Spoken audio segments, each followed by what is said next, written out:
बिस्मिल्लाहिर्रहमानिर्रहीम। नह राबिया।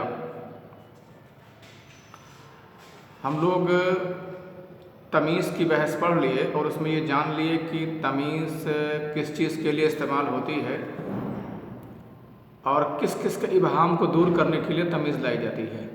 मुफ़रद के इबहाम को दूर करने के लिए तमीज़ का इस्तेमाल किया जाता है और निस्बत के इजमाल को दूर करने के लिए भी तमीज़ का इस्तेमाल किया जाता है।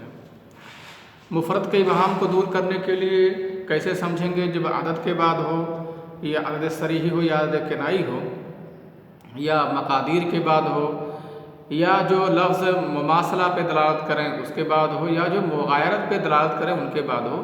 इन चीज़ों के बाद अगर चीज़ें आती हैं, इन चीज़ों के बाद अगर तमीज़ है तो उस तमीज़ को बोलेंगे कि ये मुफ़रद के इबहाम को दूर करने के लिए इस तमीज़ का इस्तेमाल हुआ है। और ये कैसे समझेंगे कि ये तमीज़ निस्बत के इजमाल को दूर करने के लिए आई है? अगर उसकी दो किस्में मैंने बताया, अगर वो तमीज़ या तो मुहव्वल भी हो सकती है और गैर मुहव्वल भी हो सकती है। मुहव्वल अगर रहेगी तो वो फ़ाइल से मुहव्वल हो सकती है, मफ़ूल बिही से मुहव्वल हो सकती है और फ़ाइल मफ़ूल के अलावा किसी दूसरी चीज़ से भी मुहव्वल हो सकती है, जैसे मुज़ाफ़ मुब्तदा हो और मुज़ाफ़ वाक़िअ हो तो उससे भी मुहव्वल हो सकती है।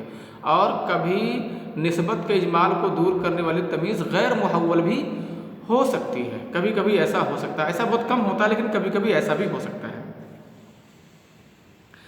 अब इस बहस को ख़त्म करने के बाद एक अहम बहस है नहू की इस्तिस्ना। इसमें कुछ लोगों को ऐसा लगता है कि बड़ी घुमाऊ बहस है, हालांकि ये बहुत सीधी और सिंपल सी बहस है। थोड़ा सा अगर आप इसको ध्यान दे लेंगे तो ये बात बिल्कुल आसान हो जाएगी और बात अच्छी तरह से समझ में आ जाएगी। इस्तिस्ना का मतलब होता है अलग करना। ये मंसूबात की बहसों में से आप इसको पढ़े होंगे, लेकिन आप ये जान लीजिए पूरा मुस्तस्ना ये मंसूबात में से नहीं है। अल मुस्तस्ना फ़ी बाद अक़सामिही, मंसूबात की किस्मों में से जो मुस्तस्ना ऐसे मुतलक नाम दे दिया जाता है, तो आप इससे मत समझिए कि कोई भी इस्तिस्ना होगा, मुस्तस्ना होगा तो ये समझ लेंगे कि ये मंसूब ही होगा और मंसूबात में से है। जैसे जा अन्नासु सिवा हामिदिन, अब यहाँ हामिद मुस्तस्ना है, अदात इस्तिस्ना यहाँ सेवा लगा हुआ है, लेकिन आप देख रहे हैं कि ये मंसूब नहीं है। तो मुस्तस्ना जो मंसूबात की बहस में से है उसका नाम है अल मुस्तस्ना फ़ी बाद अक़सामिही। मुस्तस्ना अपनी बाज़ किस्मों में, यानी बाज़, इसका मतलब मुस्तस्ना की बाज़ किस्में मंसूब होती हैं और मुस्तस्ना की बाज़ किस्में मंसूब नहीं भी होती हैं। तो चलिए अभी हम मुस्तस्ना की पूरी बहस, हम लोग उसके पूरी बहस का खुलासा एक जहन में रख लें, फिर किताब पढ़ते हैं। पहले इसका एक सरसरी तौर पर उसका खुलासा जहन में रख लें, फिर किताब पढ़ते हैं तो किताब बहुत आसान हो जाएगी। और ख़ाली ऐसे उसको तर्जमा कर कर के उसको पढ़ें और तर्जमा करें, फिर एक जुमला समझें तो आसान तो है, लेकिन थोड़ी दिक्कत आप लोगों को पेश हो सकती है। पहले हम इस बहस का पूरा खुलासा जहन में बिठा लेते हैं हम लोग। देखो, मुस्तस्ना तो आप समझते होंगे जो अदात इस्तिस्ना के बाद आए उससे मुस्तस्ना बोलते हैं, और जो मुस्तस्ना जिससे उसको अलग किया गया, मुस्तस्ना माने किसी चीज़ को जो अलग कर दिया जाए, अलग किया हुआ। तो जाहिर है जब आप किसी चीज़ को अलग करेंगे तो किसी चीज़ से अलग करेंगे। किसी चीज़ को अगर आप अलग करेंगे तो आप किसी चीज़ से अलग करेंगे। जिस चीज़ से आप अलग करते हैं उसको मुस्तस्ना मिन्हो बोलते हैं, जिससे अलग किया गया हो, और जिसको आप अलग करते हैं उसको मुस्तस्ना बोलते हैं।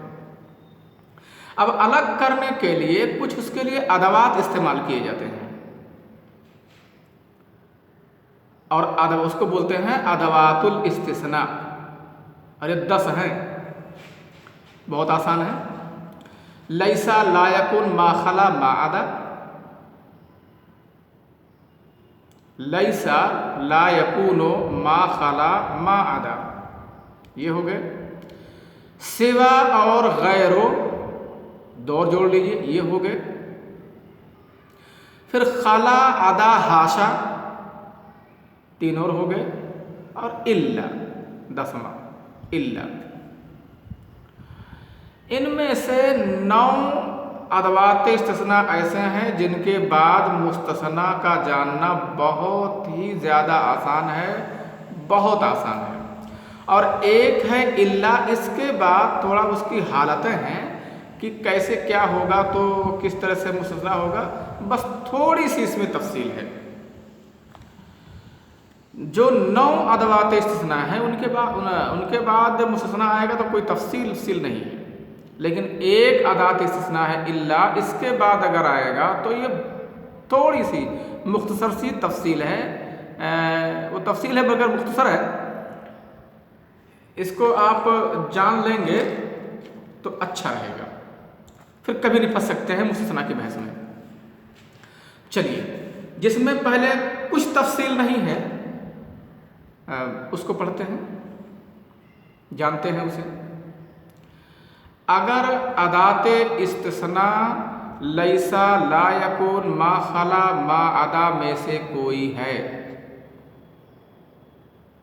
तो इसके बाद मुस्तस्ना को मंसूब पढ़ेंगे उजूबी तौर से। जैसे जा अन्नासु लैसा हामिदन,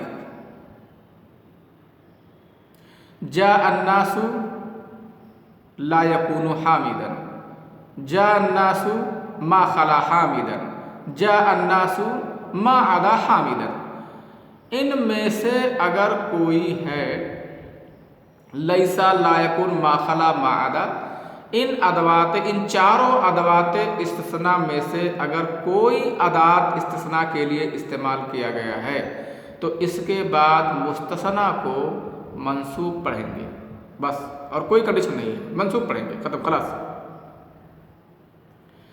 ये बात समझ में आ गई। 2 और लेते हैं, सेवा और गैर।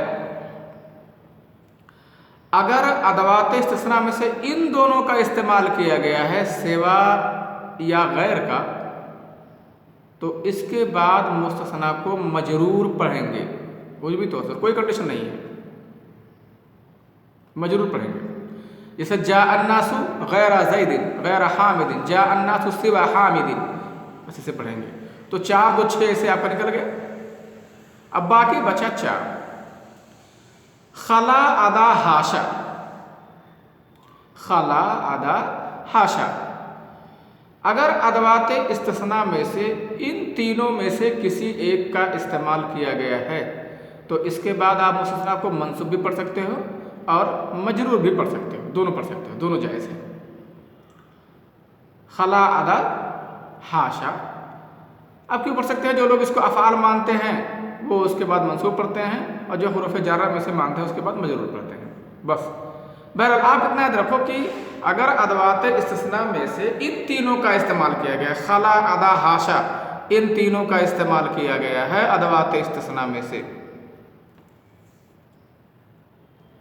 तो मुस्तस्ना को चाहे मंसूब पढ़ें चाहे मजरूर। जैसे जा अन्नासु खला हामिदन भी पढ़ सकते हैं, जा अन्नासु खला हामिदिन भी पढ़ सकते हैं, दोनों पढ़ सकते हैं, दोनों तरह से पढ़ा गया है, इजाज़त है, पढ़ा गया है ऐसा।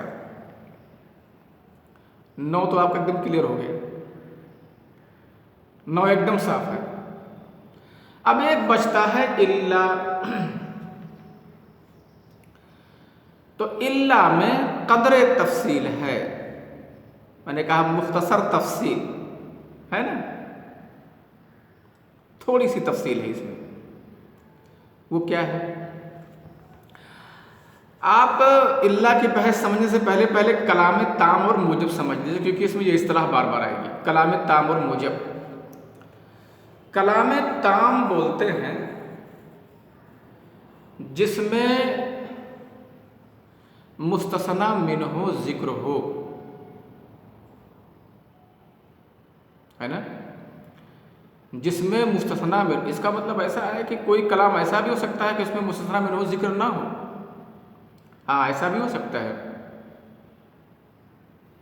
जिसमें मुस्तस्ना मिन्हु जिक्र ना हो। आदात से जैसे मा जाअ इल्ला हामिद, नहीं आया मगर हामिद, तो लग रहा है मगर हामिद, इसको हामिद को अलग किया गया तो किसी से अलग किया गया हो है, लेकिन किससे अलग किया गया है उसका जिक्र नहीं है।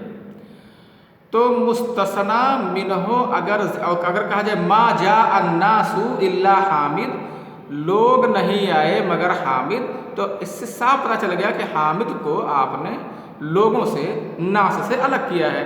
तो इसमें मुस्तसना मिनहो जिक्र है और मा जा इल्ला हामिद में मुस्तसना मिनहो जिक्र नहीं किया है। हामिद को आपने किससे अलग किया है, इसे जिक्र नहीं किया गया है। ठीक, ये बात समझ में आ गई। तो कलाम ताम किसे कहते हैं? कलाम ताम ऐसा कलाम होता है, ऐसा जुमला होता है इस्तिस्ना का, ऐसा जुमला जिसमें मुस्तसना मिनहो जिक्र हो, ये पता चले कि किससे किसको अलग किया, जिसको अलग किया गया है तो किससे अलग किया गया है, ये एकदम साफ साफ पता चले। ये कलाम ताम है अगर जिक्र है, और अगर जिक्र नहीं है तो कलाम गैर ताम है, एकदम साफ है। जब मुस्तसना मिनहो के जिक्र होने पर ताम हो गया तो ना जिक्र होने पर गैर ताम हो गया। मूजब, मूजब ये है अगर कलाम में नफ़ी नहीं इस्तिफ़हाम नहीं है तो मूजब है, अगर इनमें से कोई है तो गैर मूजब है। जैसे जा अन्नासु इल्ला हामिदन, तो इसमें आप देख रहे हैं नफ़ी नहीं इस्तिफ़हाम नहीं है, तो ये कलाम मूजब कि गैर मूजब, ये कलाम मूजब है। अब मा जा अन्नास ये हो गया है ना, तो ये गैर मूजब हो गया। ताम और मूजब, गैर ताम और गैर मूजब, इस इस्तिलाह को आप जहन में बिठा लीजिए तो बात समझने में काफ़ी आसानी होगी आपके लिए, काफ़ी आसानी के साथ आप बात को समझ सकते हैं।